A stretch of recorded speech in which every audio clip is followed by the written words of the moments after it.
अस्सलाम वालेकुम। आज का हमारा टॉपिक है compound. We will discuss their composition, classification and examples in this lecture. First of all हम इसकी डेफिनेशन को देखते हैं। Compound substance made up of two or more elements chemically combined together in a fixed ratio by mass. Compound एक ऐसा substance है जो कि दो या दो से ज़्यादा एलिमेंट्स को मिलाकर बनता है जब इन्हें हम एक खास केमिकल कॉम्पोजिशन में मिक्स करते हैं। एग्जाम्पल में अगर हम देखें ऑक्सीजन मॉलिक्यूल जो दो सेम ऑक्सीजन एटम से मिलकर बना है, या दूसरी एग्जाम्पल में देखें तो हीलियम। ये दोनों को हम एलिमेंट्स में तो कंसीडर कर सकते हैं लेकिन कंपाउंड्स में नहीं।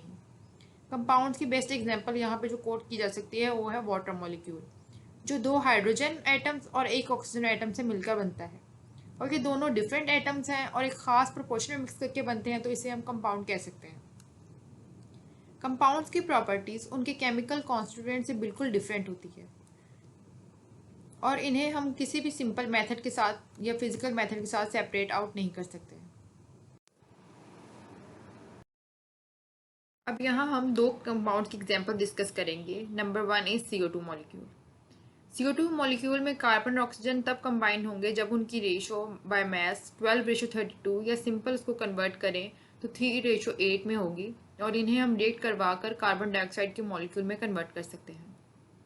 दूसरी एग्जांपल आएगी H2O, जिसमें हम हाइड्रोजन और ऑक्सीजन को 1/8 रेशो मास के साथ केमिकली कन्वर्ट करके उसको H2O मॉलिक्यूल में कन्वर्ट कर सकते हैं। नेक्स्ट हम कंपाउंड की क्लासिफिकेशन को डिस्कस करेंगे। कंपाउंड्स की कैटेगरीज में हम पहले आयनिक कंपाउंड्स को डिस्कस करेंगे। Ionic compound is a basically chemical compound composed of ions held together by electrostatic forces termed as ionic bonding. Electrostatic forces ऐसी अट्रैक्टिव फोर्सेस होती हैं जो एक कंपाउंड के अंदर आयंस को एक साथ जोड़े रखती हैं। अगर हम as a whole ionic compound को देखें तो एक न्यूट्रल मॉलिक्यूल होगा, लेकिन अगर हम इसके पार्ट्स को देखें तो it basically consist of two parts. One is केटाइनिक and other one is anionic. जो मेटल पार्ट होगा वो एज अ केटाइन एक्ट करेगा और वो पॉजिटिवली चार्ज होगा। जो अदर वन होगा वो नेगेटिवली चार्ज होगा और उसे हम एनाइन कहेंगे। Ionic compounds are simply based on the electron acceptance and donation. As a whole इन्हें हम फॉर्मूला यूनिट्स के जरिए रिप्रेजेंट करते हैं, जैसा कि कॉमन साल्ट को हम NaCl से रिप्रेजेंट करेंगे। यहाँ पे एक पिक्टोरियल रिप्रेजेंटेशन में जिसमें आप देख सकते हैं कि एक स्पीशी के पास 7 इलेक्ट्रॉन्स हैं, तो डेफिनेटली इसकी इलेक्ट्रॉन एक्सेप्टेंस पावर ज़्यादा होगी, या इसको अपना ऑक्टेट कंप्लीट करने के लिए सिर्फ एक इलेक्ट्रॉन की ज़रूरत है। And the other one only have 1 electron. तो जो जिसके पास सिर्फ एक इलेक्ट्रॉन है वो इजीली इसको 7 इलेक्ट्रॉन्स वाले को अपना इलेक्ट्रॉन डोनेट कर देगा और खुद पॉजिटिव में कन्वर्ट हो जाएगा। देयर इज अ क्वेश्चन कि why ionic compounds have high melting and boiling point. इसकी काफ़ी वजूहत हैं, लेकिन जो मेन है वो ये है कि जो दो ऑपोजिट मॉलिक्यूल्स या ऑपोजिट आयंस हैं वो अट्रैक्टिव फोर्सेस के ज़रिए एक साथ कंबाइन होते हैं, और इनके अंदर इतनी स्ट्रॉन्ग बॉन्डिंग होती है कि उसको तोड़ने के लिए उतनी ही ज़्यादा एनर्जी रिक्वायर होती है। That's why they have high melting and boiling point. Next category आती है covalent compounds. Covalent compounds a chemical bond that involves sharing of electrons to form electron pair between atoms.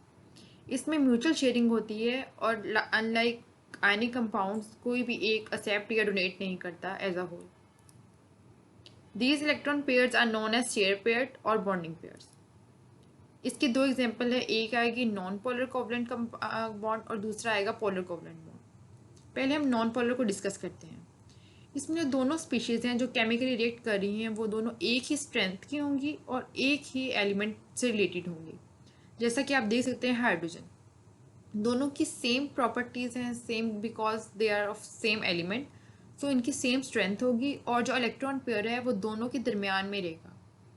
लेकिन अगर हम polar में देखें तो उसमें पोलैरिटी इस वजह से इंड्यूस होती है कि एक की स्ट्रेंथ कम होती है और दूसरे की स्ट्रेंथ ज़्यादा, तो जिसकी इलेक्ट्रोनेगेटिविटी या इलेक्ट्रॉन एक्सेप्टेंस पावर ज़्यादा होगी वो उस इलेक्ट्रॉन या शेयर्ड पेयर को अपनी तरफ खींचेगा, जिसकी वजह से पोलैरिटी इंड्यूस हो जाएगी।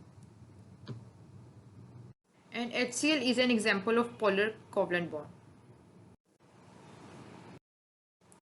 कोवलेंट कंपाउंड अक्सर एक मॉलिक्यूल की फॉर्म में एग्जिस्ट करते हैं, दैट्स वाई इन्हें हम रिप्रेजेंट भी एक मॉलिक्यूलर फार्मूला से करते हैं। इसकी एग्जांपल में आएगा H2O, HCl, H2SO4 etcetera. Mixtures are an entirely different thing from elements and compounds. और मिक्सचर्स तब बनते हैं जब हम दो या दो से ज़्यादा एलिमेंट्स और कंपाउंड को physically without any fix ratio के साथ मिक्स करते हैं। और इसमें अनलाइक कंपाउंड जो फिजिकल प्रॉपर्टीज़ और केमिकल प्रॉपर्टीज़ कॉन्स्टिट्यूएंट कंपोनेंट्स की होती है वो ही रिटेन रहती हैं और वो चेंज नहीं होती। लेकिन जब हम लोग कंपाउंड में डिस्कस करते थे तो जो केमिकल प्रॉपर्टीज़ या फिजिकल प्रॉपर्टीज़ इनिशियल कॉन्स्टिट्यूएंट्स की होती थी, after mixing chemically mixing compound में वो डिफरेंट प्रॉपर्टीज़ अटेन कर लेते थे। फॉर एग्जाम्पल हम फ्रूट सैलेड की बात करें तो जब हम इन्हें सिंपली फ्रूट्स को मिक्सअप करेंगे तो उनकी वही बेसिक अरोमा, टेस्ट और आप इनको इंडिविजुअली सॉर्ट आउट कर सकते हैं। मिक्सचर्स को सेपरेट आउट करने के लिए हमारे पास 5 फिजिकल मेथड्स हैं जो कॉमनली यूज होते हैं। नंबर 1 पे आता है डिस्टिलेशन, जिसमें हम लोग बॉइलिंग पॉइंट की बेस पे उसको पेरेंट्स कंपोनेंट्स में डिवाइड करते हैं या उसको कन्वर्ट करते हैं या सेपरेट आउट करते हैं। Then comes filtration. फिल्ट्रेशन में हम फिल्टर पेपर यूज़ कर सकते हैं या कोई भी अदर फिल्ट्रेटिंग मीडियम यूज़ कर सकते हैं, जिसकी वजह से जो सॉलिड रेजिड्यू होता है या सॉलिड कंपोनेंट होता है वो फिल्टर पेपर के ऊपर रह जाता है और जो लिक्विड कंपोनेंट होता है वो नीचे फ्लास्क या जो कलेक्टिंग जो भी होता है आप उसके अंदर कलेक्ट कर सकते हैं उसको। देन कम इवेपोरेशन, जिसमें हम बॉइलिंग पॉइंट पे एक लिक्विड को हीट करते हैं और वो वेपर्स में कन्वर्ट हो जाता है या स्टीम में। देन कम क्रिस्टलाइजेशन, जिसमें हम क्रिस्टल्स बनाते हैं। कोई भी जो मिक्सचर के अंदर हम लोगों ने मिक्स की होती है चीज़, उसको सेपरेट आउट करने के लिए या उसको अपनी ओरिजिनल चीज़ में कन्वर्ट करने के लिए हम उसको क्रिस्टल्स फॉर्म करते हैं। And then comes magnetisation. ये भी एक फिजिकल मेथड है जिसमें हम मैग्नेट के ज़रिए किसी भी मिक्सचर को सेपरेट आउट कर सकते हैं। जो मैग्नेटिक मटेरियल होता है वो मैग्नेट के साथ अटैच हो जाएगा, जो अदर वन होता है वो वैसे रेजिड्यू के फॉर्म में रह जाएगा। नेक्स्ट इनको फर्दर हम डिस्कस करेंगे नेक्स्ट लेक्चर में। Do follow the channel G academy.